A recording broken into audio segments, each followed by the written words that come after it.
नम पायरीयानम नमो वज्रायानम नमो लोये सवसाहुणम्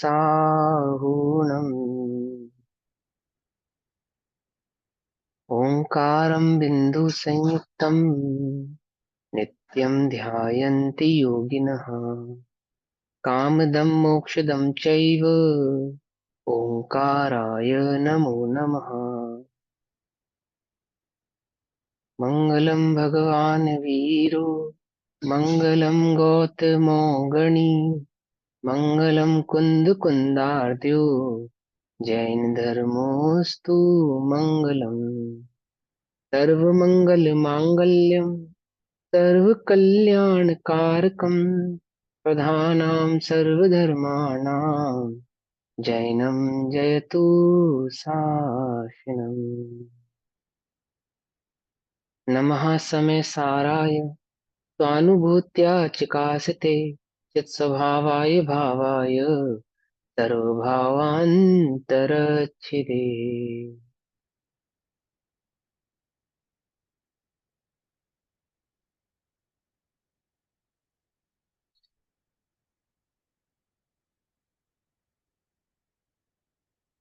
हमारी दोपहरकालीन कक्षा का विषय चल रहा है श्री समय सारजी ग्रंथ। और श्री समय सारजी का स्वाध्याय हम सभी आचार्य अमृतचंद्र देव द्वारा रचित आत्मख्याति टीका के माध्यम से कर रहे हैं। आत्मख्याति टीका में आश्रव अधिकार पेज नंबर 269, गाथा नंबर 170। आश्रव अधिकार गाथा नंबर 170 पेज नंबर 269। भाव चल रहा है कि ज्ञानी को अज्ञान भाव नहीं होने के कारण अज्ञान भाव के कारण होने वाले भाव आश्रव का अभाव है। क्योंकि उसके भाव आश्रव का अभाव है तो उसके द्रव्य आश्रव का भी अभाव होता है। क्योंकि द्रव्य आश्रव भाव आश्रव के कारण होता है और भाव आश्रव अज्ञान के कारण होता है। और ज्ञानी को क्या नहीं है? अज्ञान नहीं, अर्थात राग द्वेष मोह नहीं है, मिथ्या तो नहीं है, जिसके कारण भाव आश्रव और द्रव्य आश्रव दोनों का अभाव होने से ज्ञानी तो मात्र ज्ञान में ही अपने को अनुभवता है। वह एक गायक मात्र ही है, अन्य कुछ नहीं। अब आगे कहते हैं कि गाथा नंबर 170 में भाव पूछते हैं, प्रश्न उठाते हैं कि ज्ञानी निराश्रव कैसे है। उसके उत्तर स्वरूप गाथा कहते हैं। वह निराश्रव आपने कहा कि उसके अज्ञान का अभाव है, ज्ञानमय है, गायक ही है, उसके भाव आश्रव भी नहीं है और द्रव्य आश्रव भी नहीं है। आप कैसे कह सकते हो बिल्कुल निराश्रव है? क्योंकि ज्ञानी की तो कई अवस्थाएं हो सकती हैं। औपशमिक अवस्था भी हो सकती है, छह औपशमिक अवस्था भी हो सकती है, अन्य अवस्थाएं भी तो हो सकती है। औपशमिक अवस्था वाले को भी ज्ञानी कहते हैं, औपशमिक अवस्था वाले को भी ज्ञानी कहते हैं। और वहां पे ज्ञान तो यथाख्यात चारित्र आदि भाव को प्रकट हुआ नहीं है, तो क्या उस स्थिति में भी ज्ञानी निराश्रव ही है? इस प्रकार के प्रश्न यहाँ पे उठेंगे। तो पहले पहले गाथा नंबर 170 को समझते हैं क्या कहते हैं। चौवीय अणेय भेयम बंधते नाणदंसन गुणेहिम समय समय जम्हा तेन अबंधौति नाणी दू। चहुविहि अर्थात चार प्रकार के, चहु विहि चार प्रकार के, अणे भेयम अनेक भेद, चार प्रकार के अनेक भेद यानी कि कर्म के जो अनेक भेद करे थे ना, बंध के चार कारण गिनाए थे यहाँ पे। कौन कौन से? मिथ्यात, अवृत्ति, कषाय और योग, ऐसे चार कारण गिनाए थे। तो चार प्रकार के अणे भेयम यानी अनेक भेद बंधते बांधते हैं। नाण दंसन गुणे ही ज्ञान दर्शन गुणों के द्वारा, यानी ज्ञान दर्शन गुणों में जो जो मिथ्यात्व है ना, और जो अविरति है, जो कषाय है, ये योग है, ये ज्ञान दर्शन गुणों के द्वारा चार प्रकार के अनेक भावों से बांधता है। समय समय समय समय पर, टाइम टू टाइम, माने जब जब वह उस जिस हिसाब की प्रवृत्ति होती है उसके हिसाब से वह बांधता है। जम्हा जिस कारण, तेण उसी कारण, अबंधव ती नानी दु अबंध रूप ज्ञानी है। अबंधव यानी अबंध रूप ज्ञानी है।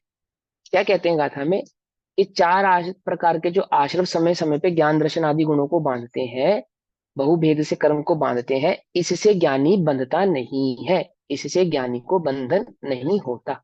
इससे इन चार प्रकार की बातों से, क्योंकि उसको चार प्रकार का अभाव हो गया। किन किन चार प्रकार का? मिथ्यात्व का अभाव हो गया, है ना, और कषाय का अभाव हो गया, अवृत्ति योग का कसाई और अभाव हो गया, जोग। का अभाव हो गया। तो पहले ये बात समझा रहे कि उसको आश्रव क्यों नहीं है, फिर आगे के प्रश्न उठाएंगे कि आप कैसे कह सकते हैं कि उनको इन बातों का अभाव है। पहले यहाँ गाथा समझिए। चहुविधाश्रव समय समय जू, ज्ञान दर्शन गुण ही से, बहुवेद बांधे कर्म इससे, ज्ञानी बंधक नाही है। यस्मात् क्योंकि, चतुर्विधा चार प्रकार के द्रव्याश्रम, ज्ञान दर्शन गुणाभ्याम ज्ञान दर्शन गुणों के द्वारा, समय समय पर, अनेक भेदम अनेक प्रकार का कर्म बांधते हैं। मैंने वो अविरति प्रमाद कषाय योग आदि प्रमाद इसमें काउंट नहीं करा, उसको मिथ्यात्व में काउंट करने के कारण प्रमाद को अलग से काउंट नहीं किया है। तो मिथ्यात कषाय अवरति और योग, इस समय समय पर ज्ञान दर्शन गुण के द्वारा आठ क्रम 148 प्रकृति रूप, अनेक रूप कहने का मतलब आठ क्रम 148 प्रकृति रूप समय समय पर कर्म बांधते हैं। इसलिए ज्ञानी तो अबंध है, क्योंकि ज्ञानी का क्या है, उस रूप परिणमन नहीं हुआ, उसको प्रमाद आदि वो कषाय आदि जो भाव है वे नहीं है, इस कारण समय समय पर अनेक प्रकार का कर्म बांधते हैं। इसलिए ज्ञानी तो अबंध ही है, क्योंकि ज्ञानी का जो ज्ञान दर्शन है वो कैसा है, वो ज्ञान दर्शन गुण आदि तो ज्ञान दर्शन में ही स्थित हो गया, इस कारण। पहले ज्ञानी तो आश्रव भाव की भावना के अभिप्राय के अभाव के कारण, पहले ज्ञानी तो अर्थात अज्ञान अवस्था में, ज्ञानी पहले क्या था, अज्ञानी था, ज्ञानी पहले अज्ञानी था। तो अज्ञान अवस्था में क्या होता था, आश्रव भाव की भावना के अभिप्राय के अभाव के कारण निराश्रव ही है। अज्ञान अवस्था में तो आश्रव होता था, क्योंकि उसको आश्रव अभिप्राय था, अर्थात उसका पर में निज एकत्व बुद्धि थी, जिसका ज्ञान अवस्था में क्या हो चुका है, अभाव हो चुका है। ज्ञान अवस्था में अज्ञान भावना का अभाव हो चुका है, अर्थात राग द्वेष मोह का अभाव हो चुका है।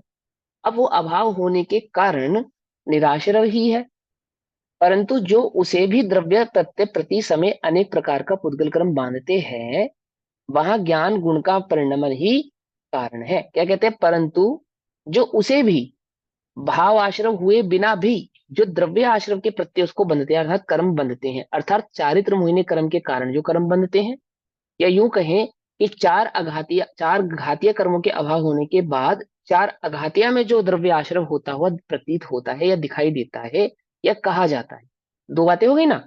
एक तो चारित्र मोहिनी के कारण जो द्रव्य प्रत्यय बनते हैं, अर्थात द्रव्य कर्मों का आश्रय होता है। दूसरा, जो चार घातिया कर्मों का अभाव होने के बाद चार अघातिया शेष कर्मों में द्रव्य आश्रव कहा गया है, आगम में ही कहा है। तो वो जो बनता हुआ दिखाई देता है, अनेक प्रकार का पुद्गल बांधते हैं, वहां ज्ञान गुण का परिणमन ही कारण है।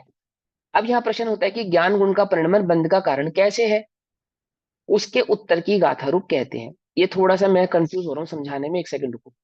पहले ज्ञानी तो आश्रव भाव की भावना के अभिप्राय के अभाव के कारण निराश्रव ही है। सबसे पहली बात तो ये होगी कि ज्ञानी को आश्रव का अभिप्राय नहीं है, अर्थात मिथ्या तो नहीं है। आश्रव का अभिप्राय का मतलब होता है मिथ्या, सीधी सीधी सी बात। हमारा अभिप्राय कैसा है इस समय, हमारा अभिप्राय कैसा है, अभिप्राय समझ रहे ना। अभिप्राय का मतलब होता है हमारी मान्यता, अभिप्राय का मतलब होता है हम परद्रव्य के संदर्भ में जो हमारी श्रद्धा है, श्रद्धान है, उसको अभिप्राय कहते हैं। वह कैसा है कि सुख रूप है, पर द्रव्य सुख और दुख रूप है, ऐसा हमारा अभिप्राय है। तो सुख और दुख रूप होने के कारण राग और द्वेष रूप हमारा परिणमन होता है। राग और द्वेष को ही मोह कहते हैं, उसी को मिथ्यात्व कहते हैं, क्योंकि मिथ्यात्व के कारण ही हमें परद्रव्य सुख और दुख रूप भाषित होते हैं। तो ज्ञानी तो आश्रव भाव की भावना के अभिप्राय के अभाव के कारण, अर्थात मिथ्यात्व के अभाव के कारण निराश्रव ही है, अर्थात उसके कोई आश्रव नहीं है। कौन सा आश्रव नहीं है, भाव आश्रव भी नहीं है और द्रव्य आश्रव भी नहीं है, दोनों ही प्रकार के आश्रव नहीं है उसको। जब आश्रव नहीं है ऐसा कहा जाए तो दोनों ही प्रकार के आश्रव नहीं है, ये समझना चाहिए। भाव आश्रव भी नहीं है और भाव आश्रव के निमित्त भूत द्रव्य आश्रव भी नहीं है। परंतु जो उसे भी यानी कि ज्ञानी को भी द्रव्य प्रत्यय प्रति समय अनेक प्रकार का पुद्गल मानते हैं, अर्थात जो उसको द्रव्य आश्रव समय पर होता हुआ दिखाई देता है, ज्ञानी को भी द्रव्य आश्रव होता हुआ प्रतीत होता है, समझ में आता है या आगम में कहा गया है। कौन कौन सी अपेक्षाओं में कहा गया है, दो अपेक्षाओं में कहा गया है। एक चारित्र मोहिनी की अपेक्षा में कहा गया है और एक केवली की अपेक्षा से भी कहा गया है कि अनंतों को आश्रव होता है, कि चार अघाती कर्मों के सद्भाव के कारण। आश्रव होता है केवली को। कौन सा आश्रव होता है? द्रव्य आश्रव होता है, भाव आश्रव नहीं होता है। ठीक है ना, आगम में ही कहा केवल गया है को ना। समझते हैं। हाँ, उसको द्रव्य आश्रव कहते हैं, उसको भाव आश्रव नहीं कहते। केवलियों के आश्रव को द्रव्य आश्रव कहा जाता है। तो वहां ज्ञान गुण का परिणमन ही कारण है। अब हम ये कह रहे हैं कि उसका होने का पीछे जो कारण है वो ज्ञान गुण का परिणमन है, अनेक प्रकार का। ठीक। अब यहाँ प्रश्न होता है कि ज्ञान गुण का परिणमन बंध का कारण कैसे है, उसके उत्तर की गाथा कहते हैं। अब वह ज्ञान गुण का परिणमन बंध का कारण है ऐसा कह रहे हैं वो, जो द्रव्य प्रत्यय होता है। परंतु जो उसे भी द्रव्य प्रत्यय, उसे भी यानी ज्ञानी को भी, उसे भी यानी कि ज्ञानी को भी द्रव्य आश्रव होता हुआ दिखाई दे रहा है, उसका परिणमन ज्ञान गुण का कारण है। अब ये बात समझेंगे कि ज्ञान गुण का कारण कैसे है, उसकी गाथा पढ़ते हैं। गाथा नंबर 171। ठीक है। अब समझो, ज्ञान गुण का परिणमन द्रव्य आश्रव का कारण कैसे है, उसको यहाँ पे कहते हैं। जम्हादु जहननादो नान गुणादो पुणो विपरीणमदी अणत्तम नान गुणो तेन दूसो बंदगो भणिदो। भणिदो अर्थात कहा गया है। जम्हा जिस कारण, जम्हा दु, जम्हा अर्थात जिस, दु माने कारण, जिस कारण। जहनादो, जहन नादो अर्थात जघन्य ज्ञान, जहन नाण दो, जहन नादो अर्थात जघन्य ज्ञान। जघन्य ज्ञान का मतलब, जघन्य ज्ञान का मतलब उपशम ज्ञान, छह उपशमिक ज्ञान, इनको तो जघन्य ज्ञान कहते हैं। और केवल ज्ञान, इसको उत्कृष्ट या उत्तम ज्ञान कहते हैं। समझ में बात।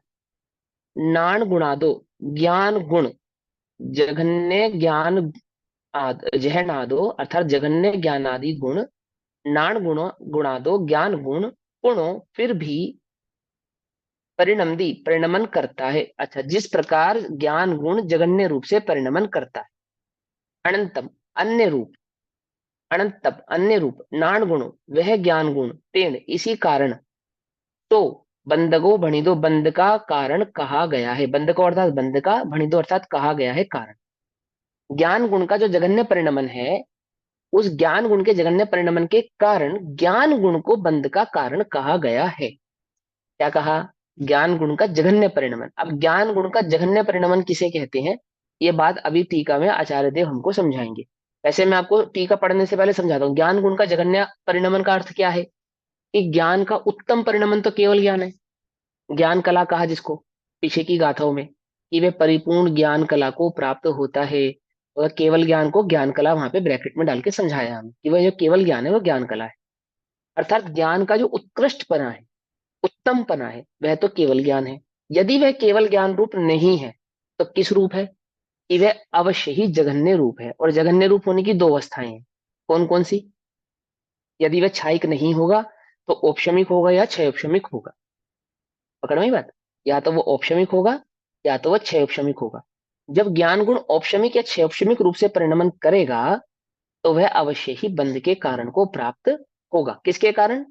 अपने जघन्यपने के कारण। यदि वह क्षायिक भाव से परिणमित होगा, तो वह बंध को प्राप्त नहीं होगा। केवल ज्ञान रूप परिणमित होगा तो बंध को प्राप्त नहीं होगा। ये बात यहाँ पे समझाते हैं। जो ज्ञान गुण की जघन्यता में वर्तता गुण ज्ञान का, फिर प्रणमता अन्य रूप, जो उसे ही से बंधक कहा। क्या कह रहे हैं? स्थायिक भाव को प्रकट नहीं होने के कारण, अर्थात तो अपने परिपूर्ण भाव को प्रकट नहीं होने के कारण क्या होता है? वह जघन्य रूप परिणमता है। और जघन्य रूप होने के कारण क्या होता है? वो बार बार, फिर बार बार परिणमता, परिणमता है अन्य रूप, बार बार अपने स्वभाव को छोड़ता है, अन्य रूप हो जाता है। अपने स्वभाव को छोड़ता है, अन्य रूप हो जाता है। यानी ज्ञान तो ये निर्णय करता है कि मैं एक चैतन्य तत्व हूं, इस भाव को, श्रद्धान को छोड़ता है, और फिर कहाँ चला जाता है? वापस पर में चला जाता है, अन्य में चला जाता है। किसके कारण? अपने जघन्यत्व के कारण, अर्थात अपने औपशम क्षयोपशम भाव के कारण क्या होता है? बार बार अपने स्वभाव से छूटता है। जैसे नहीं तो छठे करना जो स्थान, का सीधा। छठे साथ में गुण बढ़ते नहीं नहीं नहीं नहीं नहीं, वो जो औपशमिक सम्यक दर्शन और क्षैपशमिक सम्यक दर्शन की अपेक्षा से ये बात कही गई है।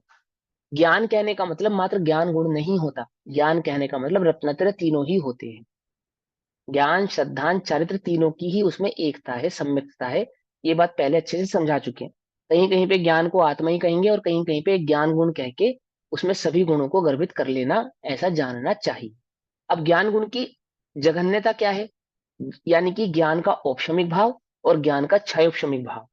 औपशमिक भाव और क्षयोपशमिक भाव का क्या स्वभाव है?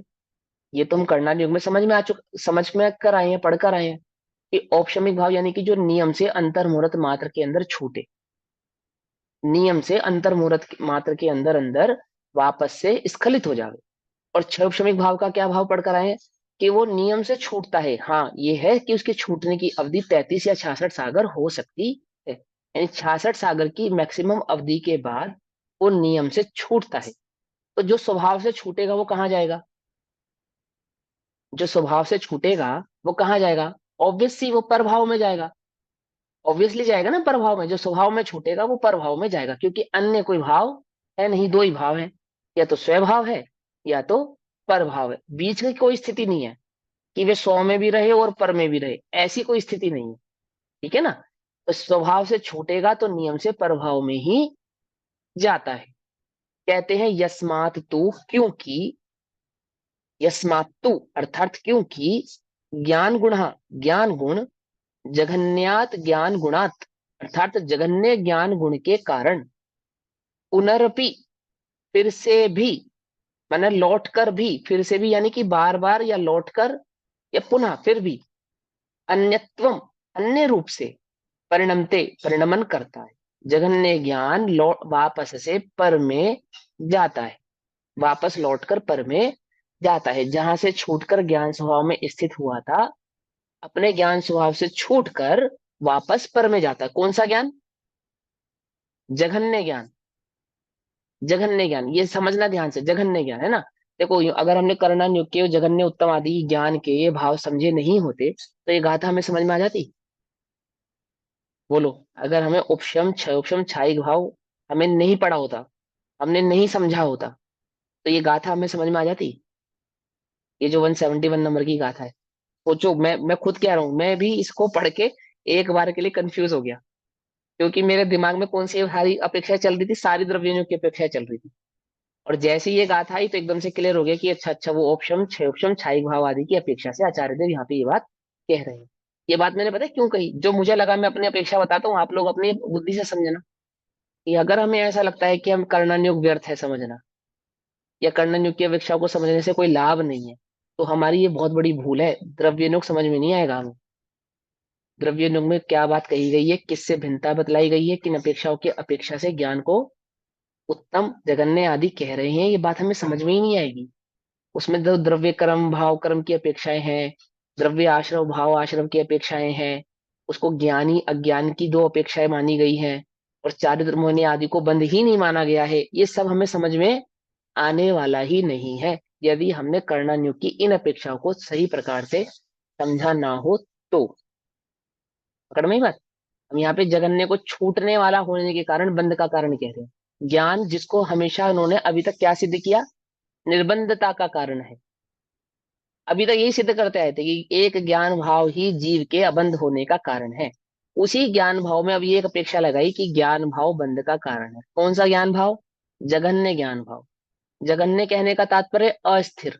अस्थिर कहने का मतलब जो अपने छायिक भाव को अभी प्राप्त नहीं हुआ है, ऐसा ज्ञान अस्थिर ज्ञान है। अस्थिर ज्ञान ही जघन्य ज्ञान। ज्ञान की अस्थिरता मतलब ज्ञान का चारित्र। क्या कह रहे हैं? ज्ञान का स्थिर नहीं होना, अर्थात ज्ञान में चारित्र का अभाव होना। चारित्र किसको कहते हैं? स्थिरता को चारित्र कहते हैं। समझे ना? टिकने को चारित्र कहते हैं, टिके रहने को, मजबूती से खड़े रहने को चारित्र कहते हैं। ज्ञान मजबूती से अपने भाव में टिका नहीं। क्यों नहीं टिका? चारित्र के अभाव के कारण। क्या था ज्ञान का चारित्र? कि अपने छायिक भाव को प्राप्त नहीं किया है, प्रकट नहीं किया है। ये उस ज्ञान का चारित्र था, उस ज्ञान का परिणमन है। हम्म भैया भैया ये शायक बोलो। भाव को आपने अनंत ज्ञान लिया है क्या, केवल ज्ञान लिया है क्या शायक भाव को? जैसे अगर हम छायिक भाव, शायक सम्यक को छायिक सम्यक लगाएंगे दर्शन, तो वो श्रद्धा गुण की अपेक्षा हो गया। हाँ, तो तो ये शायक तीनों कर्म सम्यक भी दर्शन कम्प्लीट। तो चौथे गुण स्थानवर्ती को भी हाँ प्रकट हो जाते हैं। हाँ, तो होता वहां है तो ना, तो पूर्ण मैंने, ज्ञान नहीं है। कोई बात नहीं, कोई बात नहीं, पूर्ण ज्ञान नहीं है तो, लेकिन वो ज्ञान फिर बंध का कारण भी नहीं बनेगा ना, क्योंकि वो अपूर्ण नहीं कहलाएगा। देखो मेरी बात को समझना, ज्ञान की पूर्णता के दो भाव हो गए यहाँ पे। एक, अगर हम ज्ञान गुण में तीनों गुणों को गर्भित करेंगे तो छायिक सम्यक दर्शन की अपेक्षा से ये बात हो जाएगी, जो कि चौथे गुण स्थान पर भी लागू हो जाएगी। और यदि हम मात्र ज्ञान की बात तीनों करेंगे गुणों तो वो को केवल ज्ञान पे चली जाएगी। तीनों गुणों को गर्भित करेंगे कौन से ज्ञान ऑप्शन? दर्शन चारित्र, ज्ञान ज्ञान दर्शन। दर्शन चारित्र। हाँ, तीन गुण यानी कि ज्ञान दर्शन चारित्र। क्योंकि अध्यात्म की जो अपेक्षाएं होती है ना, वो तो चौथे गुण स्थान से ही ज्ञान दर्शन चारित्र की अपेक्षा ही होती है, तीनों की ही अपेक्षाएं होती है। तो मैं ऐसा समझता हूँ कि यहाँ पे छायिक सम्यक दर्शन की ही अपेक्षा है, लेकिन दोनों अपेक्षा को अगर आप समझे, अगर मात्र ज्ञान की अपेक्षा को समझे तो वहां केवल की बात हो जाएगी। केवल ज्ञान जब तक प्रकट नहीं होता तब तक तो जीव को आश्रव और भाव आश्रव होते हैं, कोई बात ही नहीं है, भले उसको छायिक सम्यक दर्शन हो। क्योंकि चारित्र की अस्थिरता भी जीव के आश्रवादी का कारण तो है ही। एक है ना, चारित्र की अस्थिरता आश्रव का कारण तो है ही, द्रव्य आश्रव का भी कारण है और भाव आश्रव का भी कारण है। ऐसी बात नहीं कि वहां भाव आश्रव नहीं। हाँ, मिथ्यात्वादी की कुछ प्रकृति, 41 प्रकृतियां हैं जिनका भाव हो जाता है, लेकिन संपूर्ण सत्य का भाव नहीं होता। अघाते तो भैया कर्म पर फिर शायद संपूर्ण को रूप से हमें प्रभाव। जगन्य में ही रखना चाहिए ना, वो ज्यादा है दीदी। एप्रोप्रिएट रहेगा। शायद ज्ञान को फिर हमें जगन्य ज्ञान में ही रखना चाहिए ना, क्योंकि उत्तम में तो सिर्फ केवल ज्ञान नहीं रहता नहीं नहीं नहीं नहीं, नहीं, ऐसा नहीं रख सकते हम। ऐसा नहीं कर सकते, क्यों नहीं कर सकते? क्योंकि जब हम ज्ञान को छायिक कह रहे हैं यहाँ पे जैसे ज्ञान को जगन्य कहा है ना, औपशमिक और क्षौपशमिक की अपेक्षा से कहा है। समझे ना? ज्ञान के छायिक होने को अगर सिर्फ केवल ज्ञान की अपेक्षा से मानेंगे तो छायिक सम्यक दर्शन पे फिर वो लागू ही नहीं कर पाएंगे, वो नियम हम वो सिद्धांत नहीं लागू कर पाएंगे। और ये बात भी हमें अच्छे से समझ में आनी चाहिए कि जब हम यहाँ पे ज्ञान की बात करेंगे तो अकेले ज्ञान गुण की बात कर रहे हैं ऐसा नहीं है। आचार्य हमें पहले समझा चुके हैं इस बात को कि ज्ञान कहने पर उसका अर्थ आत्मा भी हो सकता है, और मात्र ज्ञान कहने पर रत्नत्रय रूप ज्ञान भी हो सकता है। ये तो अभी टीका में आचार्य देव हमको क्लियर करेंगे। आचार्य अमरचंद्र देव जब इस गाथा पे टीका लिख रहे हैं, जिस टीका को अभी हम पढ़ने वाले हैं, वहां हमारे मन के ये प्रश्न तो क्लियर होंगे ही, खुलेंगे ही। लेकिन हमें विचारक तो बनने चाहिए, हमें सोचना तो चाहिए कि जो ये बात कहने जा रहे हैं इसमें कौन कौन सी अपेक्षाएं हो सकती है, किस किस प्रकार की अपेक्षाएं हो सकती है, सारे खोल लो, ताकि सबका समाधान एक ही बार में हो जाए। तो ज्ञान में छाई कहने का अपेक्षा केवल ज्ञान भी हो सकता है, बिल्कुल करेक्ट है। लेकिन अगर केवल ज्ञान ही मात्र मानेंगे तो क्या क्या गड़बड़ हो सकती है वो समझना पड़ेगा। ठीक है ना? तो वहां पे फिर उसको, यानी छायिक सम्यक दर्शन को जो हमेशा निर्बंध कहा है, वो अपेक्षा हम कैसे घटित करेंगे? वो अपेक्षा फिर हम घटित नहीं कर पाएंगे, क्योंकि तो इसका मतलब द्रव्य नियोग की शैली। चारित्र मोहनीय को हम बंध का कारण मानेंगे ही नहीं किसी भी अवस्था में। हाँ, द्रव्य नियोग की ऐसी अपेक्षा है, द्रव्य नियोग ऐसा मानता है कि पिछले गाथा में भी आचार्य देव हमको बता चुके हैं, 115 नंबर कलश से पहले, कहने गाथा का नंबर भाव 169 में, इतना है कि कि हम सिर्फ चारित्र उसको मोह को तो हम चारित्र मानते ही नहीं है। शायिक चारित्र मोह सम्यक नहीं थे। दर्शी के शायिक सम्यक दर्शी के केस में हम चारित्र मोह को नहीं मानेंगे, या उपशम से उपशम जो छूट जाता है उसके केस में भी फिर हम चारित्र मोहनीय को बंध का कारण नहीं मानेंगे। देखो, बंध का कारण द्रव्य नियोग में सर्वथा मिथ्यात्व माना गया है, पहले तो आप ये समझ लो। द्रव्य नियोग की शैली समझ लो पहले, शैली जो हम पढ़ रहे हैं उसकी अपेक्षा को समझेंगे, है ना? तो जो हम पढ़ रहे हैं उसकी अपेक्षा में एकमात्र मिथ्यात्व को ही आश्रव का कारण माना गया है, अन्य किसी भाव को आश्रव का कारण ही नहीं माना। ठीक, ये बात गाथा नंबर 170 से पहले 169 आदि में ये बात आचार्य देव ने हमको समझाई। हम चारित्र मोहिनी को मोह ही नहीं मानते, उसको, उस बंध को जो छूटने वाला है उसको बंध ही नहीं मानते। ये तो कह चुके ना, टीका में कह चुका आचार्य देव कि हम उसे बंध ही नहीं कहते, हम उसे संसार ही नहीं कहते। जो अभाव रूप है वो तो कैसा है, जैसे पेड़ से टूटा हुआ पत्ता जो हरा दिखने पर भी निरंतर सूखने की ओर जा रहा है, उदाहरण के यहाँ पे कहा। अब यहाँ पे ज्ञान के छायिक भाव की, तो उस ज्ञान के छायिक भाव को पे हम समझेंगे कि ज्ञान के जगन्य भाव और छायिक भाव कौन से हैं, वो आचार्य देव हमसे क्या कहना चाहते हैं, उनकी टीका में इस भाव को हम समझते हैं। क्योंकि ज्ञान गुण जघन्य ज्ञान गुण के कारण, अब ज्ञान गुण का जघन्य ज्ञान गुण तो सीधी सी बात है, जो छायिक भाव को, ज्ञान की छायिक भाव को जो प्रकट नहीं कर पाया है, प्राप्त नहीं हुआ है, वह जघन्य है। तो ज्ञान का औपशमिक भाव और क्षय औपशमिक भाव ये जघन्य हो गया, और ये अस्थिर हो रहा है। अब यहाँ पे इस बात को समझना पड़ेगा हमें कि जहां पे ज्ञान को बंध का कारण कहा है, तो वास्तव में श्रद्धा गुण की अपेक्षा से ही कहा गया है। ये भी हमें समझना पड़ेगा ना। ज्ञान से ना तो बंध होता है और ज्ञान से ना ही निर्बंध होता है। बंध और निर्बंध जीव श्रद्धा गुण की अपेक्षा से होता है, यानी दर्शन गुण की अपेक्षा से ही होता है। और यहाँ पे ज्ञान गुण की अपेक्षा से कह रहे हैं, तो ये बात तो अपने आप में ही सार गर्भित है कि ज्ञान के अंदर श्रद्धा गुण को आरोपित किया गया है, इंक्लूड किया गया। उसको इंक्लूड करके ज्ञान की मुख्यता से ये बात कही जा रही है। ठीक है ना, बात समझ में ही नहीं आई? ठीक से। मुझे नहीं आया समझ। क्योंकि मुझे तो इसमें ऐसे लग रहा था जैसे कि वो जब तक, बोलूं, आप बोलो बोलो बोलो बोलो, सुन रहा हूँ मैं आपकी बात, बोलते मुझे जाओ। ऐसे समझ में आ रहा था ये कि जब तक ज्ञान गुण का जघन्य भाव है, जैसे कि चौथे गुण स्थान में सम्यक दर्शन जीव को प्रकट हुआ, है ना, हाँ तो तो श्रद्धा गुण हो गया ना। श्रद्धा गुण प्रकट हुआ। तो हाँ श्रद्धा गुण हाँ। होने के बाद जो इस जीव का ज्ञान, मतलब हम्म स्वभाव में ना टिक करके जो बाहर में हम्म। परिणमन करता है, परभाव रूप विभाव रूप परिणमन करता है, नहीं वो नहीं, बात ऐसा नहीं मान जघन्य सकते। ज्ञान गुण है। ऐसा नहीं हो सकता, ऐसा नहीं कह सकते। यदि ऐसा कहेंगे तो गाथा नंबर 169 और 170 में जो भाव कहा है वो सारा गलत हो जाएगा। वो 168 और 169 में देखो क्या कहा है, देखो। देखो भावार्थ, गाथा नंबर 168, भावार्थ आखिरी में, तथा उसे मिथ्यात्व के साथ रहने वाली प्रकृतियों का बंध नहीं होता और अन्य प्रकृतियां सामान्य संसार का कारण नहीं है, मूल से कटे हुए वृक्ष के हरे पत्ते के समान हैं, वे प्रकृतियां शीघ्र ही सूखने योग्य हैं। लिखा है ना। तो कौन से गुण स्थान की बात लिख रहे हैं ये? चौथे की। चौथे की लिख रहे हैं। और फिर अन्य प्रकृतियां और कौन से गुण स्थान में बचेंगी? हाँ, चौथे की चौथे, में साथ में पांचवें, छठे, जाएगा तो चौथे यानी कि वाली 12वें गुण सारी स्थान। हाँ, चौथे से सारी लेकर 12वें गुण स्थान तक की सारी अवस्थाओं की ये बात कर रहे हैं। फिर इनका क्या होगा? यहाँ तो छाई संवेदन उसको प्रकट हो गया। यदि ज्ञान एक बार अप्रतीति भाव से रागादिक से भिन्न परिणमित हो, तो वह पुनः कभी रागादिक के साथ मिश्रित नहीं होता।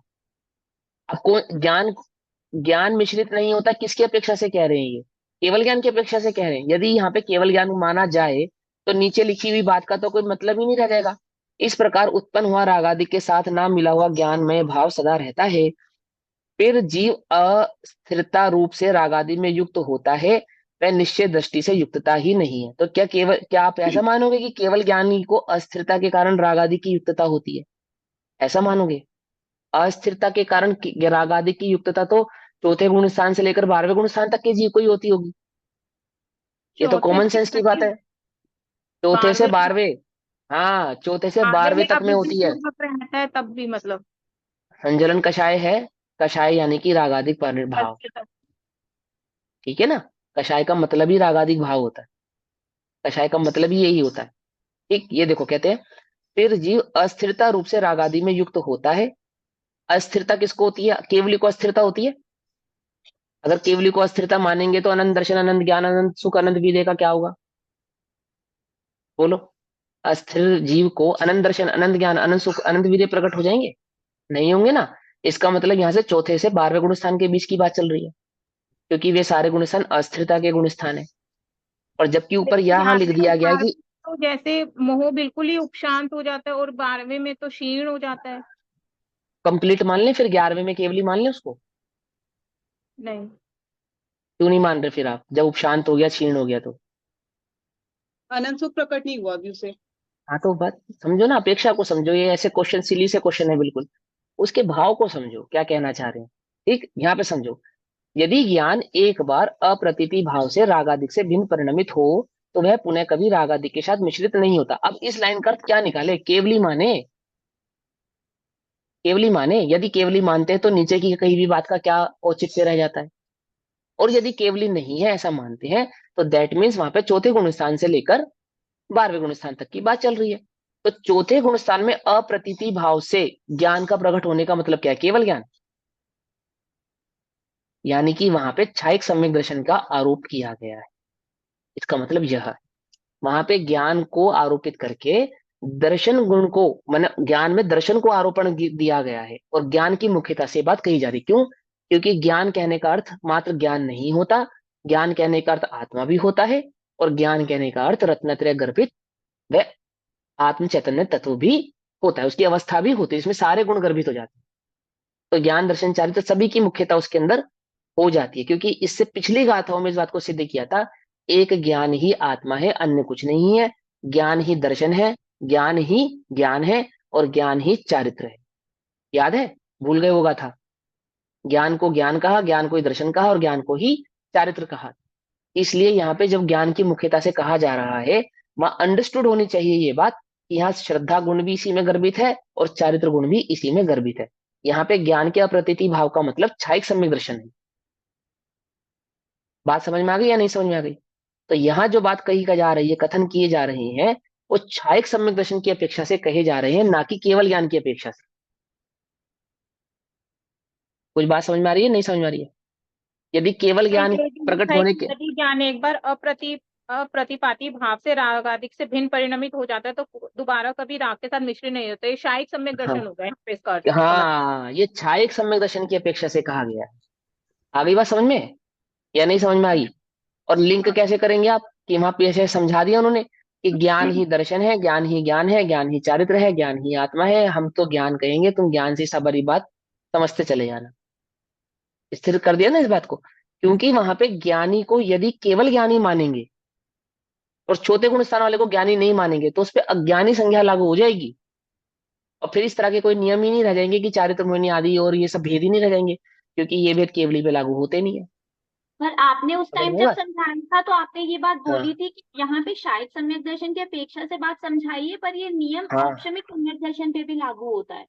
हाँ, मैंने ये कहा था कि एक अपेक्षा इस प्रकार से भी समझी जा सकती है कि जब ज्ञान एक बार निज स्वभाव को जान लेता है, तो भले ही वो अर्धपुद्गला परिणम अर्धपुद्गला परावर्तन के भीतर ही सही, पर ये तो नियम है कि वह मोक्ष को प्राप्त होता ही होता है। मैंने यहाँ पे दो स्पेशल बात इंगित की आपको कि दोनों ही अपेक्षा से अगर आप बात को समझेंगे तो बात तो सही है कि ज्ञान एक बार अपने स्वभाव को पा जाए, एक बार अपने निज चैतन्य भाव को प्राप्त हो जाए, तो ये तो उस पर नियम लागू हो ही जाता है कि अब वह संसार में रहने वाला नहीं है, अब उसके संसार का अभाव नियम से निश्चित रूप से होने वाला ही है। क्योंकि यहाँ पे छाई की अपेक्षा से कह रहे हैं, तो छाई की अपेक्षा से तो ये बात लागू होती है, लेकिन यदि हम उपशम क्षय उपशम की अपेक्षा से भी समझना चाहें, तो ये बात हमें तो समझ भी में आनी ठीक है। चाहिए कि अर्धपुद्गला परावर्तन के भीतर भीतर अभाव को प्राप्त हो, और अर्धपुद्गला परावर्तन का समय कितना है? वास्तव में तो अनंत संसार के आगे अर्धपुतगला परावर्तन का समय इतना ही है जितना पेड़ से टूटे हुए पत्ते को पीला होने में समय लगना है। इतना ही समय है अनंत संसार की अपेक्षा से यदि देखेंगे अर्धपुतगला परावर्तन का समय। कुछ बात समझ में नहीं आई? अगर हम दोनों समयों को कंपेयर करेंगे, अनंत संसार इन्फिनिटी है, इन्फिनिटी है, अर्धपुतगला परावर्तन इन्फिनिटी के आगे क्या है? कुछ भी नहीं है, कुछ भी नहीं है। इतना ही है जैसे पेड़ से टूटा हुआ पत्ता सूखेगा, कितने समय में सूखेगा? इतने समय में अर्धपुतगला परावर्तन हो जाएगा।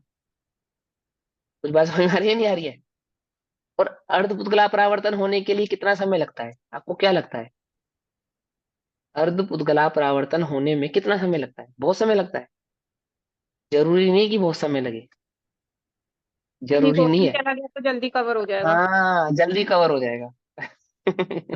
अगर जो निगोज में चला शायद जाएगा। सम्यक दृष्टि होता है तो उसके कर्मों का अभाव नहीं हो जाता? हाँ, हो जाता है ना, तो हो जाता फिर है ना, भी मिथ्यात्व का अभाव। ये सारे क्वेश्चन जो आप आज उठा रहे हो, अगर हम बीच में गैप कर देंगे, मान के चलो एक दो क्लास का, तो क्या बिल्कुल ब्लैंक हो जाएगा क्या दिमाग? है? अरे ये तो सब ये समझा चुके ना, अभाव होता है क्योंकि मिथ्यात का अभाव होता है, और मिथ्यात के अभाव को संसार का अभाव माना गया है, और संसार के अभाव को ही कर्म का अभाव कहते हैं। चारित्र मोहिनी आदि की अपेक्षा से जो आश्रव उसको होता है, उस आश्रव को आश्रव ही नहीं मानते। कर्म है, कर्म का उदय भी है, और जितना जितना सत्ता में अस्थिरता है उतना उतना आश्रव भी है, परंतु अस्थिरता जन्य उन आश्रव आदि को आश्रव ही नहीं मानते। कहाँ पे? द्रव्यानुयोग की शैली में, वस्तु स्वभाव की शैली में उनको आश्रव ही नहीं माना जाता। कहाँ माना जाता है? कर्णन आदि में आश्रव को आश्रव माना जाता है, क्योंकि वहां पे परिणामों की तारतम्यता से ही कथन किया जाता है, यानी यहाँ पे स्केलिंग के साथ काम होता है। आप 1 मिलीमीटर भी इधर से उधर होगे तो आपको टोक दिया जाएगा, क्योंकि वहां पे काम टोटल किसका है? स्केलिंग का, टोटल काम। और द्रव्य नियोग में जो टोटल कथन है वो कैसा है कि टोटल ओवरऑल कथन चलता है, वहां पे स्वभाव आदि की अपेक्षाओं के कथन चलते हैं, वहां पे स्केलिंग का कोई लेना देना नहीं है। स्वभाव को जानते हो या नहीं जानते, या छटनी ऐसी होती है वहां पे? समझ में ही बात नहीं, समझ में? द्रव्य नियोग की छटनी कैसे होती है? भव्य हो या अभव्य हो। अब भव्य अभव्य कहने का मतलब ज्ञानी हो या अज्ञानी हो। कौन से ज्ञानी हो ये पूछते ही नहीं। औपशमिक हो, छह औपशमिक हो, छाई को, इस सबको सबसे कोई लेना देना नहीं है। आत्मा को जानते हो कि एक बार जाना था, हाँ बस ज्ञानी हो, आ जाओ। एक बार जाना था, एक बार अनुभव हुआ था, कितने साल पहले, कितने कितने वर्षों साल पहले, कितने लाख करोड़ साल पहले, कि ढाई पुतला परिवर्तन, अर्ध पुतला परिवर्तन से भी अर्ध पुतला परिवर्तन पहले किया था। हाँ तुम ज्ञानी हो, आ जाओ, आ जाओ, आ जाओ, ज्ञानी हो। उल्टा नहीं पकड़ना। मिथ्यात्व की अवस्था के जीव को भी ज्ञानी कह देंगे द्रव्य योग में। और एक अवस्था ऐसी कि स्वभाव की अपेक्षा से देखें तो संसार में एक भी जीव ऐसा नहीं है जो अज्ञानी है। जिसका अनंत संसार बैठा है वो भी अज्ञानी नहीं है, जो अभवी है वो भी अज्ञानी नहीं है। क्यों? ज्ञान स्वभाव के कारण सब ज्ञानी है। बद्दा भगवान छे न बद्दा भगवान, सभी ज्ञानी है, कोई जीव अज्ञानी है ही नहीं। तो द्रव्य नियोग की शैली अलग है, उसकी शैली को समझोगे तो कोई कंफ्यूजन नहीं है। कर्णन योग में इंच टू इंच चलेंगे बिल्कुल। कौन सा सम्यक दर्शन है? औपशमिक सम्यक दर्शन है। एक अंतर मुहूर्त पूरा हो गया क्या? हाँ, अज्ञानी हो गए तुम, वापस से चलो नीचे, वापस जाओ पहले गुण स्थान में। समझे क्या है ये? मिथ्या दृष्टि है। मिथ्या दृष्टि है यानी अभी इसका अनंत संसार बाकी है, ऐसे ही कहेंगे। ऐसा ही कहेंगे, ऐसा नहीं कहेंगे कि सम्यक दर्शन होकर छूटा है और अर्थ पुतला परिवर्तन मिथ्यात्व की अवस्था, अनंत संसार बाकी। फिर वो मैंने परिणामों की तारतम्यता से वहां पे कथन होता है। तो शैली को समझना पड़ेगा। अब यहां समझते हैं, समय ज्यादा हो जाएगा। जब तक ज्ञान गुण का जगन्य भाव है, अब टीका के अंदर लिखा जब तक ज्ञान गुण का जगन्य भाव है, ब्रैकेट में लिखा है छाया उपशमिक भाव। ठीक है ना?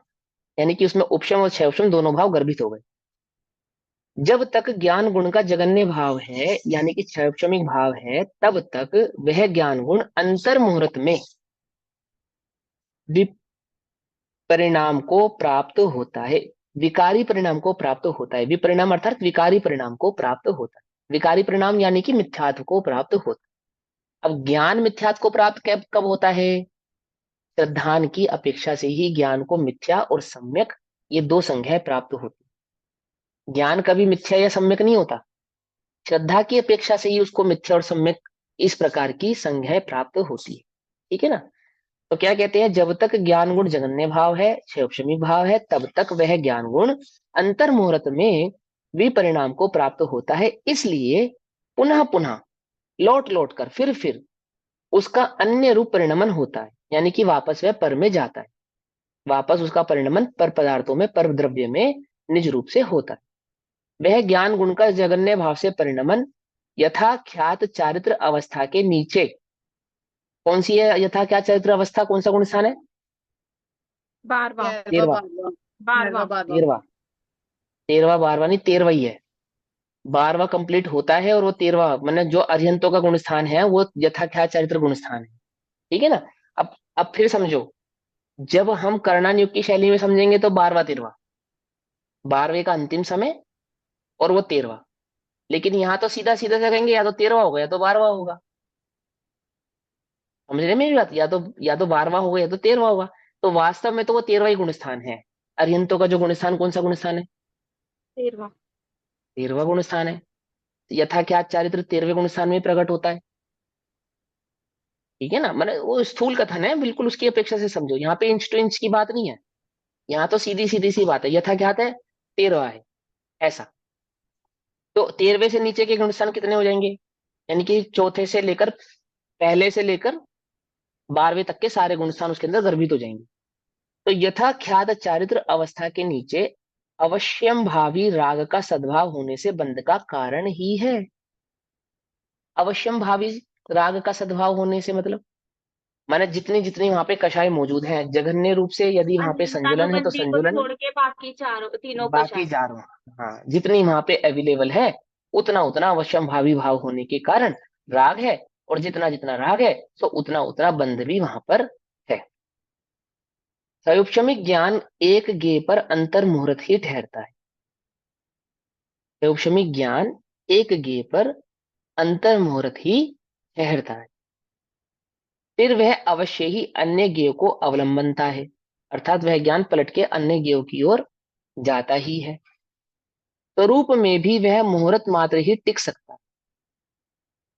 जो जैसे मुनि राजों को छठा सातवां गुण स्थान होता है या अन्य गुण स्थान होते हैं, तो अंतर मुहूर्त मात्र के अंदर ही होते हैं, क्योंकि वह उपयोग जो की स्थिरता होनी चाहिए ज्ञान दर्शन और ज्ञान की, वो उपयोग की स्थिरता नहीं हो पाती। कहाँ नहीं हो पाती? अंतर मुहूर्त से अधिक नहीं हो पाती। यदि अंतर मुहूर्त से अधिक हो जाए तो तो केवल ज्ञान प्रकट हो जाएगा, सीधी सी बात है। और केवल ज्ञान प्रकट नहीं हो रहा है, तो वह तो इसी बात को समझाया जा रहा है कि अंतर मुहूर्त के अंदर ही वह फिसल रहा है। जैसे आदिनाथ भगवान को कितने वर्ष में मुख्य केवल ज्ञान प्रकट हुआ दीक्षा लेने के बाद? 1 लाख वर्ष में। 12 वर्ष। 1 लाख वर्ष। 1 लाख वर्ष लग गए। 1 लाख वर्ष तक जो आदिनाथ नहीं, एक भगवान थे, हजार वर्ष में हुआ था और 1 लाख वर्ष तक उनका अरिहंत अवस्था रही थी। 1 लाख पूर्व। 1 लाख पूर्व। हाँ। हाँ, हाँ, एक 84 हजार लाख वर्ष पूर्व में के, केवल हाँ, ज्ञान एक था। एक एक हजार हजार वर्ष वर्ष में में। केवल ज्ञान, हाँ, 1 हजार वर्ष में केवल ज्ञान प्रकट हुआ था। तो 1 हजार वर्ष तक क्या करते रहे वो, जब तक केवल ज्ञान प्रकट नहीं हुआ? कि अंतर मुहूर्त के लिए भी ज्ञान उपयोग में स्थिर नहीं हुआ। अंतर मुहूर्त के लिए भी नहीं हुआ। प्रत्येक अंतर मुहूर्त कंप्लीट होने से पहले पहले ही क्या हो जाता? स्खलित, अस्थिर हो जाता था, छूटता था, बार बार छूटता था। तो क्षयोपशमिक ज्ञान, अब क्षयोपशमिक ज्ञान इसकी अपेक्षा से, ज्ञान की अपेक्षा से ही ये बात चल रही है। मान को चलो छायक सम्यक दर्शन भी है, लेकिन ज्ञान में क्या नहीं है? उपयोग को स्थिर करने की सामर्थ्य नहीं है। क्षयोपशमिक ज्ञान एक ज्ञेय पर अंतर मुहूर्त ही ठहरता है, फिर वह अवश्य ही अन्य ज्ञेय को अवलंबनता है। स्वरूप में भी वह अंतर मुहूर्त ही टिक सकता है, अंतर मुहूर्त से कुछ समय भीतर भीतर पहले तक टिक सकता है। फिर वह विपरिणाम को प्राप्त होता है, अर्थात नियम से छूटता ही है, स्वभाव से बाहर आता ही है। इसलिए ऐसा अनुमान भी हो सकता है कि सम्यक दृष्टि आत्मा सविकल्प दशा में हो या निर्विकल्प अनुभव दशा में हो। सविकल्प दशा में हो या निर्विकल्प अनुभव दशा में, मतलब कि अंतर मुहूर्त के का जो भाव उसका टिकने का है, चाहे वह टिकने की अवस्था हो स्वरूप में, तो स्वरूप में स्थिर होने की अवस्था को तो कहते हैं निर्विकल्प अवस्था, और स्वरूप से छूट जाने की अवस्था को कहते हैं सविकल्प अवस्था। स्वरूप में स्थिर होना और स्वरूप में छूटना, ये श्रद्धा गुण की अपेक्षा से नहीं है, ये ज्ञान गुण की अपेक्षा से बात है। यानी कि छायक सम्यक प्रकट होने के बाद भी जो उपयोग का आत्मा में स्थिर होना है, उपयोग का आत्मा में रुक जाना है, अनुभव दशा, यानी कि वो चारित्र गुण की अपेक्षा से मात्र एक स्वयं का ही संवेदन करने होना है, यथा छात्र चारित्र रूप प्रकट करने की जो अवस्था है, यानी कि अनुभव की जो दशा है, शॉर्ट भाषा में कहें जो अनुभव की दशा है, आत्मानुभव की जो दशा है, वह आत्मानुभव की दशा कितनी है? कि एक अंतर मुहूर्त के भीतर भीतर की है। तो जब वह आत्मानुभव कर रहे हैं, यानी कि निर्विकल्प स्वसंवेदन कर रहे हैं, और जब वह निर्विकल्प स्वसंवेदन में नहीं है, उससे बाहर है, उन दोनों ही अवस्थाओं में उसे यथाख्यात चारित्र अवस्था होने के पूर्व अवश्य ही राग भाव का सद्भाव होता है, चाहे वो चारित्र मोहिनी क्यों ना हो, परंतु राग का सद्भाव तो होता ही है। और राग होने से बंध भी होता है। पहले क्या कह दिया था? कि हम उसको राग ही नहीं मानते, हम उसको बंध ही नहीं मानते। और अब यहाँ पे ज्ञान की अपेक्षा से ये बात समझा रही हैं, क्योंकि जितना जितना कषाय मौजूद है, कषाय भाव मौजूद है, ज्ञान उतना उतना उन कषाय भावों में जाता ही है। अप्रत्याख्यान, प्रत्याख्यान और संजलन जो कषाय मौजूद है, हमारा ज्ञान उन कषायों में जाएगा ही जाएगा, और वहां जाने के कारण रागादि भाव को प्राप्त होगा ही होगा, क्योंकि राग बंध का कारण है और ज्ञान राग का अनुभव कर रहा है, तो अवश्य ही बंध को प्राप्त होगा। इसलिए ज्ञान गुण के जगन्य भाव को, अर्थात जब तक केवल ज्ञान प्रकट नहीं हुआ है तब तक बंध का हेतु कहा गया है। किसको? ज्ञान को। श्रद्धा गुण की अपेक्षा से तो चौथे गुण स्थान में ही बंध रुक गया, बंद हो गया। ज्ञान गुण की अपेक्षा से 13-12वें गुण स्थान तक बंद हो रहा है। वो दो बातें समझ में नहीं आ रही?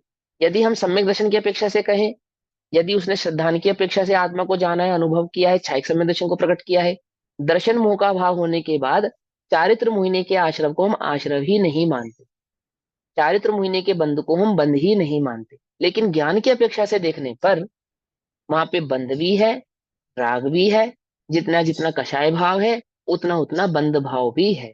और ये बंध भाव कब तक रहने वाला है? कि जब तक यथाख्यात चारित्र, यानी कि अर्हंत अवस्था जब तक प्रकट नहीं होती है, तब तक वहां पे ये बंद होने वाला है। अब यहाँ अवश्य प्रश्न भावी होता राग है। का मीनिंग क्या बताया था? है दीदी, क्या पूछा फिर से बताना, मैं सुन नहीं पाया, क्या बोला आपने? अवश्य भावी राग का मतलब? अवश्यम भावी राग मतलब कि जिस गुण स्थान में जितना राग संभव है। 13वें गुण स्थान में तो राग होता ही नहीं, लेकिन चौथे से और 12वें गुण स्थान में प्रत्येक गुण स्थान में राग के होने की जितनी संभावनाएं हैं, असंभव भावी, मतलब गुण संख्या अवश्यम देखकर राग। भावी। हाँ, अवश्यम भावी, अवश्य भाव होना, अवश्य ही होना। चौथे गुण स्थान में राग अवश्य ही होगा, 5वें गुण स्थान में राग अवश्य ही होगा, छठे गुण स्थान में राग अवश्य ही होगा। क्यों होगा? क्योंकि जितना गुण स्थान है उतने उतने गुण स्थान प्रमाण कषाय भी मौजूद है, और जितनी जितनी कषाय है उतना उतना राग भाव भी मौजूद है। अवश्यम भावी कि कितना होना चाहिए। एक छोटे बच्चे की, जो छोटा बच्चा होता है ना, पैदा हुआ हुआ बच्चा, उसके शरीर में कितनी हड्डियां होनी चाहिए? कितनी हड्डियां होनी चाहिए? 200 होती है ना? होनी चाहिए उतनी होती है। 306। 300 206 नहीं, 206 300। भैया, 206 206। नहीं, छोटे बच्चे में तो 300 होती है ना, अडल्ट होने के बाद हाँ, 200। हाँ, वो फ्यूज तीन हो सौ जाती है, छह ठीक है। हाँ, फ्यूज हो हाँ, जाती है। वही तो फिर। छोटे बच्चे में 306 होती है, बड़ा होता है 208 हो जाती है। 306 कुछ नहीं, बात समझे 300, नहीं? 300, 300 300। होती है, मेरे मेरे मेरे जहां तक ध्यान है 306 होती है। मान लो 300 होती है, मुझे हड्डियों से क्या लेना। हाँ, तो ठीक वो है, बड़ा ये होके भी है। कुल मिला के इतना है कि वो बड़े होके 208 रह जाती है बस। ठीक है। बाकी जितनी हड्डियां हैं वो कहाँ चली जाती है, वो कहाँ हो जाती है, वो सब छोड़ो। अवश्यम भावी, उस अवस्था में इतनी हड्डियां होती हैं। अवश्यम भावी, बड़ा होने के बाद इतनी ही रह जाती हैं अवश्यम भावी। यानी इस अवस्था को प्राप्त होने के बाद उन हड्डियां कैसी हो जाती है? 208 मात्र रह जाती है। कहाँ चली जाती है बाकी की? ये वो डिजोल्व हो जाती है, वो जाती है दो बन के एक हो जाती है, आधी आधी जो भी हो जाता है, एक्सवाइजेड, अपने को ज्यादा डिटेल नहीं पढ़ाना। पकड़ में ही बात, मैंने 300 से 208 रह गई। ऐसे ही समझाने की कौन से गुण स्थान में कितनी कक्षाएं होती है, कि चौथे में 3 होती है, 5वें में 2 होती है, छठे में एक संजुलन होती है। कब तक रहती है वो एक एक संजुलन? 12वें गुण स्थान पर्यंत तक रहती है। तो जितनी कक्षाएं है उतना राग है, जितना राग है उतना बंध है। अवश्यम भावी, पकड़ में आई बात? अवश्य ही भाव है उनका, तभी वह गुण स्थान है। यदि उनका संपूर्ण अभाव हो जाएगा तो नियम से गुण स्थान 13वां हो जाएगा। ये नियम है, अभाव हो जाएगा तो 13वां हो जाएगा, है ना? अब पुनः प्रश्न होता है कि यदि ऐसा है, यदि वह ज्ञान है और ज्ञान में राग है और राग के सद्भाव के कारण बंध है, यदि ऐसा है, अर्थात ज्ञान गुण का जगन्य भाव बंध का कारण है, तो फिर ज्ञानी निराश्रव कैसे रहा? क्योंकि ज्ञानी तो वो चौथे गुण स्थान में ही हो गया था, है ना? अभी आप पहले हमें ये बात समझा चुके हो, और फिर आपने कहा कि ज्ञान से आश्रव भी है। और यदि ज्ञान के कारण आश्रव है तो वह निराश्रव कैसे हुआ? वो अब उसकी उत्तर स्वरूप गाथा कहते हैं। यानी कि यहाँ पे दोनों अपेक्षा को समझा रहे हैं। श्रद्धा गुण की अपेक्षा से कैसे है, ज्ञान गुण की अपेक्षा से कैसे है, और फिर हम उसको निराश्रव क्यों कहते हैं वह बात भी कैसे है। ये सभी बातों को यहाँ पे समझा रहे हैं। यानी कि हमें कर्णानुयोग का ज्ञान भी अच्छे से होना चाहिए, तभी आपने हम सुलझेंगे, नहीं मिथ्यात्व तो वो की लोग। अपेक्षा से लिख दिया ना? हाँ, पहले नहीं, यहाँ मिथ्यात की अपेक्षा से नहीं लिखा, पहले मिथ्यात की अपेक्षा से लिखा था, फिर यहाँ पे चारित्र मोहिनी की अपेक्षा से कह रहे हैं, और फिर आगे फिर वापस से मिथ्यात के अभाव की अपेक्षा से बात को कहेंगे। पहले जो गाथा नंबर 168 में कहा था वो मिथ्यात के अभाव की अपेक्षा से कहा था। गाथा नंबर 171 में किसकी अपेक्षा से कह रहे हैं? कि जो अन्य कषाय आदि भाव बचे हैं उनकी अपेक्षा से कह रहे हैं। अब गाथा नंबर 172 में किस भाव से कहने वाले हैं? क्योंकि प्रश्न यहाँ पे उठाया है कि आपने तो कहा कि ज्ञानी निराश्रव होता है, और फिर आप कह रहे हो कि ज्ञान गुण में राग आदि का सद्भाव होने पर आश्रव भाव भी होता है और बंध भी होता है। तो ज्ञानी को सदा निराश्रव आप कहते हो, वो कैसे कहते हो? तो वापस से इसका मतलब अब बात किसकी अपेक्षा से कही जाने वाली है? मिथ्यात्व की मिथ्यात अपेक्षा के से। अभाव की अपेक्षा से ही कही जाने वाली, यानी कि श्रद्धा गुण की अपेक्षा से वहां पे ये बात को फिर से दोहराएंगे, रिपीट करेंगे, आपको समझाएंगे। गाथा नंबर 172, गाथा नंबर 171 तक के भाव को अच्छे से समझ में आ गई बात? कोई कंफ्यूजन तो नहीं हुआ? जैसे शुरू किया, अब ज्ञान बंद का कारण है, पहले वहां पे निराश्रव कहा, फिर यहाँ पे बंद कहा, तो कोई कंफ्यूजन तो नहीं रहा ना? क्लियर हो गई बात? पहले किस अपेक्षा से कह रहे थे? मिथ्यात यानी कि श्रद्धा गुण की अपेक्षा से। फिर यहाँ पे बात आई किसकी अपेक्षा से? कि श्रद्धा गुण कंप्लीट होने पर भी, छायिक सम्यक दर्शन होने के बाद भी, जो चारित्र मोहिनी आदि की अपेक्षा से राग आदि का सद्भाव रहता है, यानी कि 3 कषाय चौकड़ी का जो सद्भाव रहता है, वह सद्भाव ज्ञान के जानने में आता ही आता है, क्योंकि ज्ञान अंतर मुहूर्त से अधिक स्वभाव में स्थिर नहीं रह सकता। जब ज्ञान उन रागादि भावों को जानेगा तो अवश्य ही रागादि भाव को प्राप्त होगा ही होगा, और रागादि भाव को प्राप्त होने के कारण वह बंध आदि को भी प्राप्त होता है। समझ में आई बात? क्या है, क्यों हो रहा है ऐसा? क्योंकि ज्ञान में अभी छायिक भाव यानी कि ज्ञान केवल ज्ञान रूप प्रकट परिणमित नहीं हुआ है, इसलिए ऐसा होता है। ये उसका कारण है कि ज्ञान अभी इतना सामर्थ्यवान नहीं हुआ है कि वह स्वभाव में रुक जाए, बस एक बार स्वभाव को जाना और बस उस उपयोग में ही वहीं ठहर जाए, अन्य कहीं बाहर परिणमन ना कर। इस अपेक्षा से हमने ये बात कही। तो प्रश्न ये उठा कि आप तो कह रहे थे कि ज्ञानी सदैव निराश्रव है, वो बात कैसे लागू होगी? आपने तो हमसे ये कहा था, और ज्ञानी चौथे गुण स्थान में हो ही जाता है ना? तो उस भाव को अब गाथा नंबर 172 में समझाते हैं कि दंसन भैया नाण चरितम। हाँ, यहाँ पे हम ये कह सकते हैं ना कि सदैव निराश्रव तो है पर सर्वथा नहीं है, तो वो अपेक्षा करके यहाँ नहीं, समझा दिया। सर्वथा और सदैव में क्या अंतर डालेंगे हम? मतलब अगर हम यहाँ पे करणानी युद्ध की अपेक्षा लगाएंगे तो वहां पर ये घटित हो जाएगा ना, सर्वथा में वो किंचित आ जाएगा कि यहाँ पर तो है वो। सर्वदा और सदैव, माने सर्वदा नहीं है और सर्वथा सदैव है। सर्वथा सर्वथा, सर्वथा सर्वथा। अच्छा सर्वथा। हाँ सर्वथा नहीं है, हाँ ठीक है। इस अपेक्षा, अब देखो सर्वथा और सदैव कहने पर आप तो इस भाव को समझ जाओगे, लेकिन अन्य कोई समझे ना समझे, ठीक है? तो वहां पे बस दोनों बातों को समझ में आना चाहिए कि श्रद्धा गुण की अपेक्षा से ऐसा है और ज्ञान गुण की अपेक्षा से उस बात को इस प्रकार से कहा है। वास्तव में तो श्रद्धा ज्ञान का भेद करना व्यवहार है। वहां तो वस्तु स्वरूप की स्थिति समझा रहे हैं कि वहां परिणामों की तारतम्यता होने पर किस किस प्रकार की दशाएं उस जीव के साथ बनने वाली है। यदि आप उसी जीव को मिथ्यात्व की अपेक्षा से देखोगे, स्वभाव की अपेक्षा से देखोगे, तो वह सदा निर्बंध है। क्योंकि वहां पे कहते हैं कि अज्ञानी भी क्यों ना हो, द्रव्य आश्रव से तो कभी बनता ही नहीं। ये बात भी तो कही ना, क्योंकि एक द्रव्य दूसरे द्रव्य को छूता नहीं, एक द्रव्य दूसरे द्रव्य का करता नहीं, एक द्रव्य दूसरे द्रव्य में कुछ कर सकता नहीं। तो जीव ज्ञानी हो चाहे अज्ञानी हो, द्रव्य आश्रव तो जीव को कभी होता नहीं, और द्रव्य आश्रव से कभी जीव बंधता नहीं। क्यों? क्योंकि एक द्रव्य दूसरे द्रव्य का करता धरता नहीं। फिर कहा कि लेकिन बंध तो होता है, कि किससे होता है? कि भाव आश्रव से होता है। और भाव आश्रव क्या है? कि जीव का स्वयं का ज्ञान भाव है। और जीव का स्वयं का ज्ञान भाव क्या है? कि निज और पर की भिन्नता को नहीं जानना, बस। अब जब निज और पर की भिन्नता को नहीं जानने की बात कह रहे हैं तो श्रद्धा गुण की अपेक्षा से कह रहे हैं। बात तो जीव को ही कह रहे हैं, अब वो गुण हम समझने के लिए अपेक्षाएं लगा रहे हैं, उस बात को समझने के लिए। वस्तु स्वरूप कैसा है? अभेद है, अपेक्षाओं से रहित है, समझे ना? गुणस्थानातीत है, नयातीत है, पक्षाती क्रांत है। लेकिन हमें उस वस्तु को समझने के लिए इस प्रकार के भेद भी करने पड़ रहे हैं, इस प्रकार की अपेक्षाएं भी लगानी पड़ रही है, और इस प्रकार से ज्ञान आदि गुणों को मुख्य कर करके कथन करना पड़ रहा है कि यहाँ पे ज्ञान गुण की मुख्यता से, या श्रद्धा गुण की मुख्यता से, या चारित्र गुण की मुख्यता से, या गुण स्थान की मुख्यता से, आदि आदि से।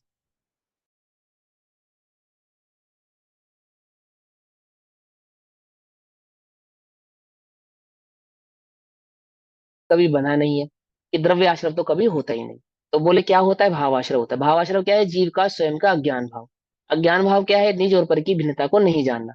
मैंने निज और पर की भिन्नता को जान लिया, अब तुम निराश्रव हो गए। निराश्रव हो गए क्योंकि तुम्हें भाव आश्रव नहीं है, इसलिए तुम्हें द्रव्य आश्रव भी नहीं है।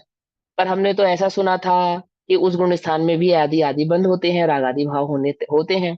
कि हाँ, वो अपेक्षा भी समझ लो। क्या अपेक्षा है? कि ज्ञान स्वभाव में स्थिर नहीं होता, और नहीं स्थिर होने के कारण निचले गुण स्थानों में चारित्र मोहिनी में जितना जितना वर्तता है, उतने उतने राग के सद्भाव के कारण भी उसको बंद होता है। वास्तव में तो वह बंद बंद नहीं है। तारतम्यता का कथन है, इसलिए हम तुमको बतला रहे हैं। और आपने जो भी पीछे कहा हमसे कि ज्ञानी तो सदा निराश्रव है, तो वो गाथा नंबर 172 में समझाएंगे कि कैसे। पकड़ में ही बात है, ये नहीं समझ में आई? पूरा आपके पूरी माइंड पिक्चर की क्लियर हो एक्सरसाइज, गई, पूरी हाँ पिक्चर क्लियर एक्सरसाइज हो करा गई। देंगे। हाँ, आपके माइंड की पूरी एक्सरसाइज करा देंगे आचार्य, कि अपेक्षा भाई ढंग कैसे से समझ लो। लगानी है, कहाँ लगानी है, हाँ, ये कहाँ समझ लगानी में है। आएगा। हाँ, अपेक्षा लगा के वस्तु स्वरूप समझना है, और वस्तु स्वरूप समझ के अपेक्षाओं को छोड़ देना है। ये भी लगानी भी है और हटानी भी है, समझे? लगी मत छोड़ देना। समझे ना? हटानी भी है। तो अब तो समय हुआ, मैं गाथा पढ़ देता हूँ, बाकी भाव हम कल पढ़ेंगे। दंसन नाण चरितम जम परिणम दे जहन भावेन नाणीतेन दुबज्झति पोग्गल कम्मेन विविहेण। दंसन नाण चरितम, दंसन यानी दर्शन, ज्ञान, चरितम दर्शन ज्ञान चारित्र, जम क्योंकि, परिणमित दे परिणमन करते हैं, दर्शन ज्ञान चारित्र परिणमन करते हैं, जहन्न भावेन जगन्य भाव से।